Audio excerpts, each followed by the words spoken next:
Ako nga pala si Pepet, simpleng fish keeper. Vlogger na ata ako eh. Kaya tara, samahan niyo ako. Guys, good morning. Bali ngayon gagawa nga pala ako ng gel food. Marami nagtatanong sa akin guys kung ano ba daw yung ginagamit kong gel food sa mga isda ko.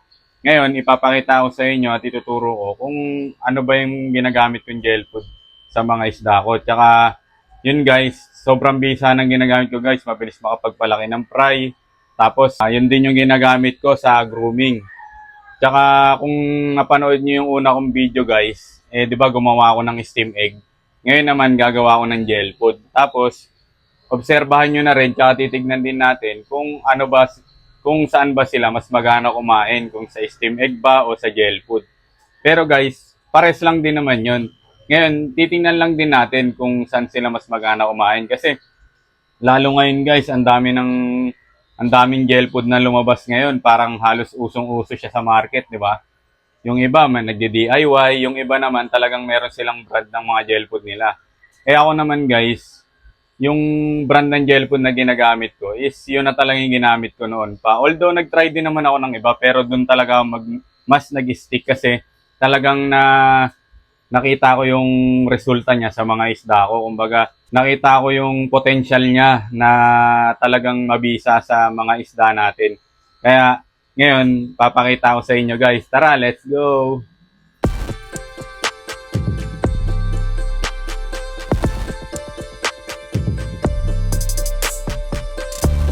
Yun guys, bali kailangan lang natin ng lagayan. Kailangan din natin ng bagong kulo na tubig. Yung bagong kulo dapat ang gamitin nyo guys. Mas maganda bagong kulo.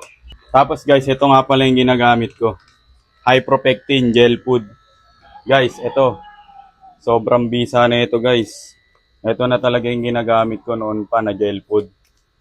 Guys, yung mga gusto rin na ito, search nyo lang to sa TikTok. Doon, mabibili nyo to guys sa TikTok. Orderin nyo guys. Sobrang bisa na ito guys. No? Nandito na rin yung step by step. Di kayo mahihirapan. Step 1, step 2, step 3. Madali lang to gamitin guys. Madali lang to gawin. Ito na talaga yung ginagamit yung gel food. Tsaka guys para sa kaalaman lang ng iba, siyempre pag bumili kayo na ito, lalo kung unang bili nyo pa lang, baka ma-disappoint kayo kasi guys, sa totoo lang mabaho siya talaga guys. Mabaho ang amoy nito. Pero guys, yung baho nito parang sumobra lang siya talaga kasi sa lansa kasi guys, marami kasing protina na nilagay dito, yung mga ingredients niya, yung tulad ng yung hibe, yung dried shrimp o dried alamang, yun madami kasing ingredients na nilagay dito guys, na kaya talagang medyo mabantot siya. Pero syempre, kahit mabantot siya, syempre hindi naman tayo kakain nito, yung isda naman Kahit sabi mo mabantot siya guys, paborito to ng mga isda ko guys, promise. Baka kasi ma-disappoint yung iba na syempre sabi na ano ba yan, ang bantot no. Pero guys, talaga mabantot to guys. Syempre, hindi naman tayo kakain nito, yung isda naman natin. Guys, bali ang ginagawa ko sa ganitong lagayan, ganito kalaki, ginagawa ko, 3-4 na kutsara guys ang nilalagay ko. Yan, 1, 2,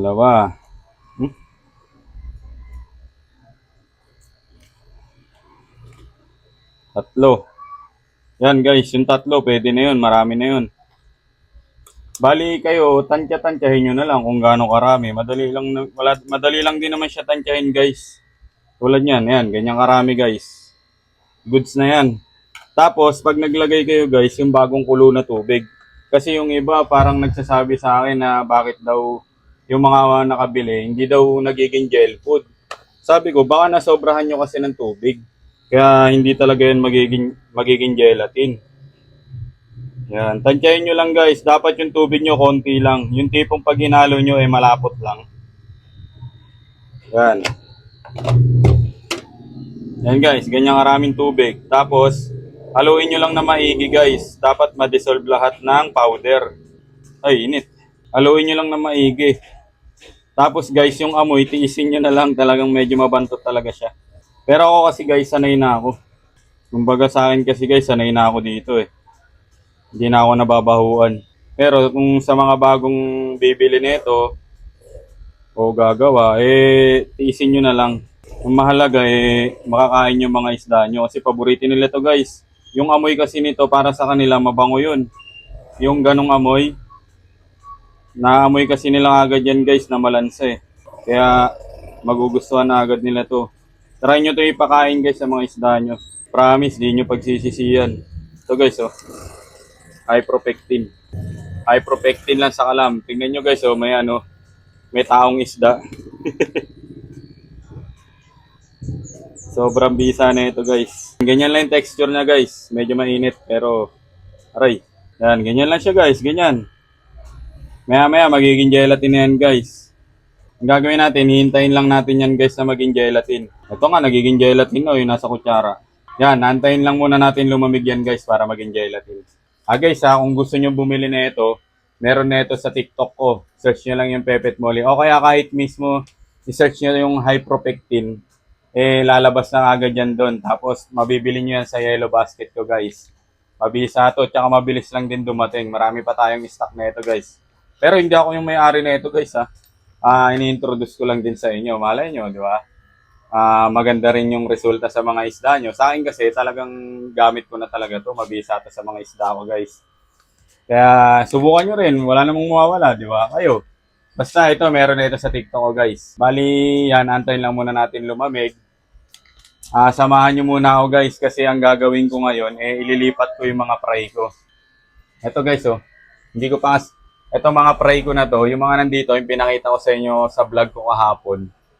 Hindi ko pa sila nalilipat kasi wala pa akong paglalagyan. Pero ngayon meron akong paglalagyan na 5 gallons guys. Doon ko muna sila ilalagay para mapakain ko sila ng solo lang nila. Tsaka mabilis silang lumaki kasi syempre ano pa lang naman sila 3 days pa lang nila ngayon guys, okay lang yun. Hindi pa tayo late. Kumbaga, mabuboost pa natin sila. Tara, samahan nyo ako, lipat natin yung mga fry. Ay, guys, lipat natin yung mga fry. Ang dami na ito. Shoutout nga pala sa mga taga-suporta natin dyan. Hindi ko kaya may isa-isa guys eh. Shoutout sa mga viewers natin dyan na nasa ibang bansa. Kasi may mga nag-comment din sa akin, mga OFW. Nanonood daw sila ng mga video ko. Salamat po sa inyo. Tignan nyo guys, ang dami ko pang hindi nahuli. Ewan ko lang kung makikita nyo. Kaso baka matapon. Ang dami na nito. Tapos guys, meron ding papalapit na show sa Cavite, sa Imus Cavite. Yung show ni Sir Ruel Tabago. Sir Ruel, shout out. Malapit na yung show mo sa June 12. June 11 ba o June 12? Basta ganun. Linggo yun guys, linggo. Yung mga pupunta dun guys, kita-kita tayo. Pupunta ako dun guys. Mag-e-entry ako. Patuloy lang tayong susuporta sa mga show guys. Mabisa yung mga isda ko guys. Yung mga breeder ko, hindi ko makain ng fry yan. Kasi guys, lagi natin silang binubusog. Hindi natin sila pinapabayaan. Kumbaga, lagi silang may pagkain. Kaya hindi nila kinakain yung mga anak nila. Pero kung gutom yan guys, sigurado kakain ng fry yan. Tayo guys, di natin pinapabayaan yung mga isda natin. Kaya kayo guys, huwag niyong pabayaan yung mga isda nyo, alagaan nyo sila. Sigurado mabilis din yan dadami guys pag inaalagaan sila ng tama. Di ba guys? Parang mga asawa nyo lang yun eh. Pag inalagaan nyo ng tama, magpaparami din yan sa inyo. Okay na guys, i-acclimate na natin siya dun sa tank sa 5 gallon. Sakto guys, habang iniintay natin lumamig yung gel food na high propectin, may nilipat tayo mga fry. Yun guys, tulad nga nasabi ko sa inyo, kung may mga bago kayong fry, tapos ililipat nyo siya ng panibagong tank, siguraduhin nyo lang na yung gagamitin, paglalipatan nyo sa kanila is yung use na aquarium na may tubig na siyang dati, na may nakalagay na isda, para sure ball na mabubuhay yung mga fry nyo. Kasi nga, tulad nung nangyari nga dun sa tropa na unti-unting naubos yung mga fry niya, halos araw-araw nababawasan. Kasi ang pinaglipatan niya is bagong lagay ng tubig. Yung tub, bagong lagay daw ng tubig, tapos stock water yung nakalagay. Siyempre guys, yung tubig na yon, wala pang beneficial bacteria yon. Kumbaga hindi pa siya nakacycle. Although wala siyang chlorine, kasi nga stock water. Pero syempre, ang number 1 kasi na kailangan talaga, yung beneficial bacteria. Kaya, ang mapapayo ko sa inyo, gano'n na lang gawin nyo. O kaya ang gawin nyo, yung tubig dati dun sa lagayan ng mga fry, kunyari kung saan nanganak yung breeder, yung tubig doon, kumuha kayo ng konti doon, kahit kalahati lang ng aquarium na halimbawa yung tub, kahit makalahati nyo lang yun or lagpas kalahati, tapos lagyan nyo na lang ng tubig na nawasa or kung may stock water kayo, ganun, at least magmi-mix na yon. At least yung tubig na paglilipatan nyo is may beneficial bacteria. Ganun lang guys, kasi kung paglilipatan nyo stock water lang, although wala siyang chlorine, talagang may possible na maubos yung mga fry nyo kasi syempre wala pang beneficial bacteria yon. Kumbaga okay lang yon sa mga juvie tsaka breeder kasi yung mga juvie tsaka breeder syempre malalakas na yun kumbaga kaya na nila yung sarili nila, malalaki na sila o kaya okay lang yun. Yung mga fry guys, syempre bata pa yun mahihina pa immune system nun, kumbaga talagang mahihina pa sila, hindi pa totally develop yung mga organs nila sa katawan kaya may possible talaga na mamatay sila. Siguro sa una, paglipat nyo, buhay pa sila kasi nga syempre bago pa lang Syempre gagalaw-galaw pa yun Pero magugulat kayo unti-unti mamamatay sila. Kasi nga hindi healthy yung tubig nila. Ganun. Kaya ako talaga guys, sa totoo, hindi naman ako expert pero yun talaga yung possible reason na nakita ko. Kaya siguro naubos yung mga fry niya. Kasi ako, sa tagal ko na rin guys nag-aalaga, syempre hindi naman nangyayari sa akin yun kasi nga ganun lang ginagawa ko. Yung pinaglilipatan ko ng fry is yung gamit na tank, yung kumbaga yung dating laman ng aquarium na to, dilipat ko. Tapos i-water change ko yun.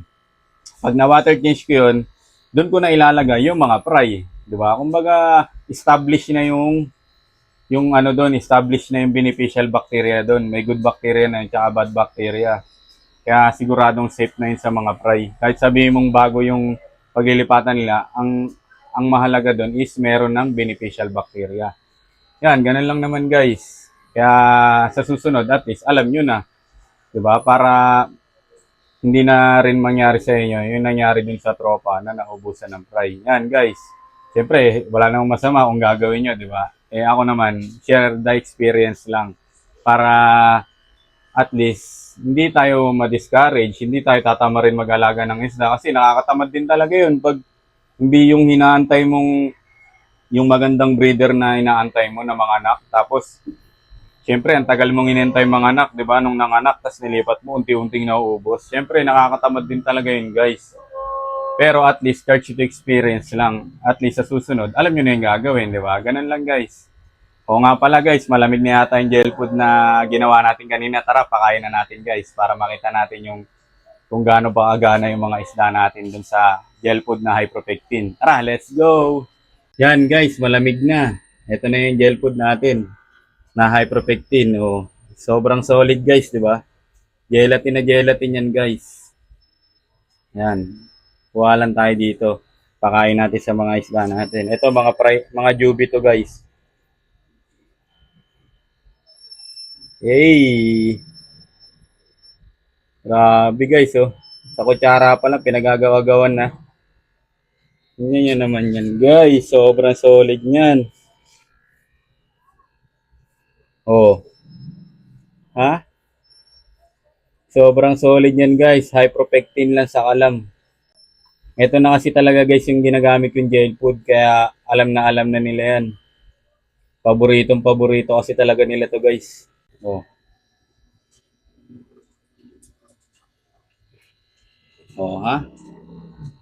So guys.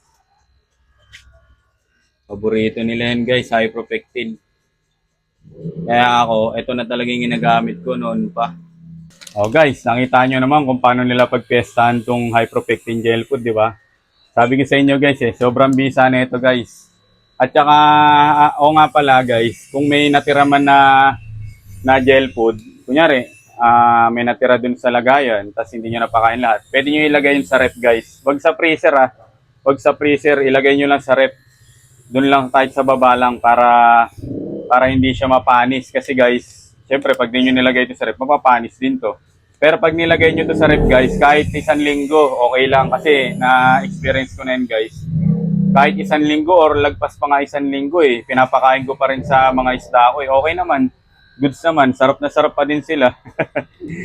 Guys sa mga gusto bumili rin nito, meron na ito sa TikTok guys. Search nyo lang Hypropectin or search nyo yung TikTok o Pepet Molly, makikita nyo yan doon. Yung sa showcase ko guys, pwede kayong bumili doon sa Yellow Basket ko. Sobrang bisa na ito guys. O siya guys, yung mga payo ko bahala na kayo kung i-apply nyo. Basta ako, yun yung mga nalalaman ko at saka mga experience ko. Diba? Wala namang mawawala guys kung susubukan nyo O guys, kung nagustuhan nyo itong video na to, huwag nyo kalimutang i-like and share. Tapos, huwag nyo rin kalimutang mag-subscribe. Tsaka yung mga nagpapa-shoutout dyan, mga idol, shoutout sa inyo, hindi ko kayo maisa-isa Wala kasi akong isang kopyahan para ma-shoutout ko yung mga isa-shoutout ko. Sayang guys, sorry, bawi ako sa inyo, promise yan. Tsaka, meron pa tayong pag-giveaway guys, promise yan, abang-abang na lang ulit kayo. O siya, yun lang muna ngayon guys, salamat sa pagsama.